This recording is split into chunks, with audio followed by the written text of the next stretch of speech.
మన social media కానీ అంటే మీరు అన్నట్టు జరిగి ఉండొచ్చు, జరగకపోవచ్చు, కానీ మహిళని మాత్రం బాధితురాలు పాపం అని చెప్పేస్తారు. ప్రూవ్ అవినా అవ్వకపోయినా మగాడిని మాత్రం కామాంధుడు, మృగాడు, ఇక వాళ్ళ క్రియేటివిటీ తగ్గట్టు పేర్లు పెట్టి వేసేస్తూ ఉంటారు. కానీ మగాడికి ఒక ఫ్యామిలీ ఉంటుంది, వాడు చేసి ఉండొచ్చు, చేయకపోవచ్చు. ఇందాక మీరు అన్నారు ప్రూవ్ అయ్యే వరకు, కానీ మన దేశంలో అది ప్రూవ్ అవ్వదు. అప్పుడెప్పుడో ఎన్డీ తివారీ జరిగింది, ఇంతవరకు అది ప్రూవ్ కాలేదు. సో వీళ్ళందరూ ప్రూవ్ కావు, కానీ ఈలోపు వీళ్ళ లైఫ్ నాశనం అయిపోతుంది కదా. ఎస్, అబ్సల్యూట్లీ అండి. అయితే ఏ మీడియా అయితే కనుక ఒక మనిషిని పైకి సోఫానాల మీదకి ఎక్కిస్తుందో అదే మీడియా ఆ వ్యక్తిని అసలు సముచితమైన ఆపర్చునిటీ కూడా ఇవ్వకుండా గుంజేస్తుంది, డ్రాగ్ చేసేస్తుంది కిందకి.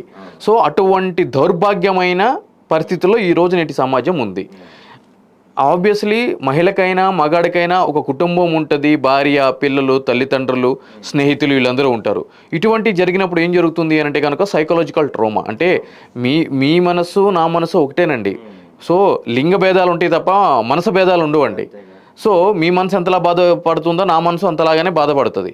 సో కాబట్టి ఇక్కడ ఆ కుటుంబానికి కూడా ఇబ్బందికరమైన పరిస్థితి ఏర్పడుతుంది. ఇక్కడ ఏం జరుగుతుంది అని అంటే కనుక దేశంలో కానీ రాష్ట్రంలో కానీ ఇంకా మిగిలిన రేప్ కేసులు జరగట్లేదా, ఓన్లీ సెలబ్రిటీ రేప్ కేసులు జరుగుతున్నాయి అని అంటే కనుక జరుగుతున్నాయి. మరి ఆ రేప్ కేసులు అన్నింటినీ కూడా మీరు చూపించవచ్చు కదా తెర మీద. ఎందుకు ఓన్లీ సెలబ్రిటీ రేప్ కేసులను చూపిస్తున్నారు?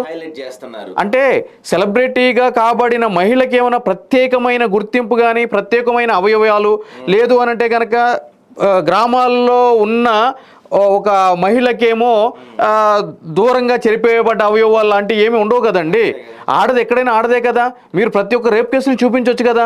ఎందుకు సెలబ్రిటీ దాన్నే ఇంతగా మీరు హైలైట్ చేసి చూపిస్తున్నారు? ఎగ్జాంపుల్ తీసుకుంటే ఈ కేసు పెట్టిన 48 hours లోపు ఇక్కడున్న ఎస్ఓటి పోలీసులు బెంగళూరు వెళ్ళి మరి ఆయన అరెస్ట్ చేసి వచ్చారు. ఎన్ని రేపు కేసుల్లో వీళ్ళు ప్రత్యేకమైన దర్యాప్తు బృందాలని ఏర్పాటు చేసి నిందితులను పట్టుకుంటున్నారు? అంతే కదా. ఇప్పుడు నెల్లూరు ఒక బృందం పంపించారు, బెంగళూరు పంపించారు, దేశం మొత్తం తిరిగి 48 hours లోపే మనకి అరెస్ట్ చేశారు. మరి మిగతా కేసుల్లో ఎందుకు ఇంత ఫాస్ట్గా ఉండట్లేదు? సెలబ్రిటీ కేసులు అంటే ఎందుకు ఇంత ఇంట్రెస్ట్ అంటే కనుక ఇప్పుడు మీడియా వాళ్ళు అందరూ కూడా తెల్లారు లేచి వెళ్ళి మైక్ పెడితే కనుక ఇన్వెస్టిగేషన్ అధికారి టీవీలో కనిపిస్తూ ఉంటాడు. ఆయన కూడా ఒక ప్రత్యేకమైన గుర్తింపు వస్తుంది. అటువంటి ప్రముఖమైన కేసుని నేనే ఇన్వెస్టిగేషన్ చేశాను అని చెప్పి 10 మందిలో. ఇప్పుడు గుర్తింపు ఎవరికి వద్దండి? గుర్తింపు ప్రతి ఒక్కరికి కావాలి కదా.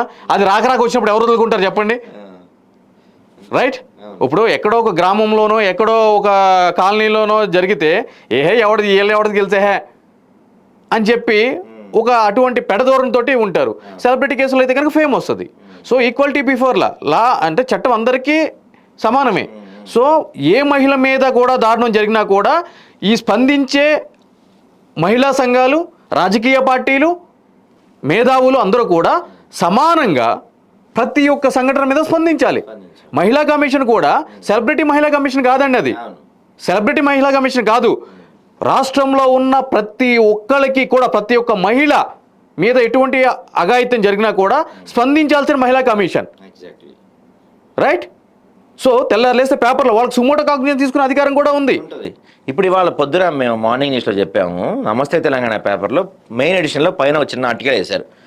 హుజురాబాద్లో ఒక గవర్నమెంట్ హాస్పిటల్కి ఒక లేడీ వెళ్తే డాక్టర్ లేడు, పెయిన్స్ రావట్లేదు అని చెప్పి నర్సులు ఆ లేడీ పొట్ట మీద తొక్కారంట కాళ్ళతో. డెలివరీ అయింది, 1 hourకి పుట్టిన బేబీ చనిపోయింది. ఇలాంటి మహిళా కమిషన్ కనిపివ్వండి, సెలబ్రిటీలు అయితే కనిపిస్తాయి. సో ఇటువంటి పరిస్థితి ఉంది. సో ఇక్కడ కూడా జానీ మాస్టర్ అని చెప్పే పిలువబడే వ్యక్తి విషయంలో కూడా ఈమె గతం నుంచి కూడా ఇటువంటి అంటే లైక్ ఈయన రేప్ చేస్తున్నాడు బలవంతంగా అని చెప్పి ఇప్పుడు ముందుకు రావడం జరిగింది. దానికి సంబంధించి కంప్లైంట్ ఇవ్వడం కూడా జరిగింది. వాళ్ళ వైఫ్ మీద కూడా కంప్లైంట్ ఇవ్వడం జరిగింది.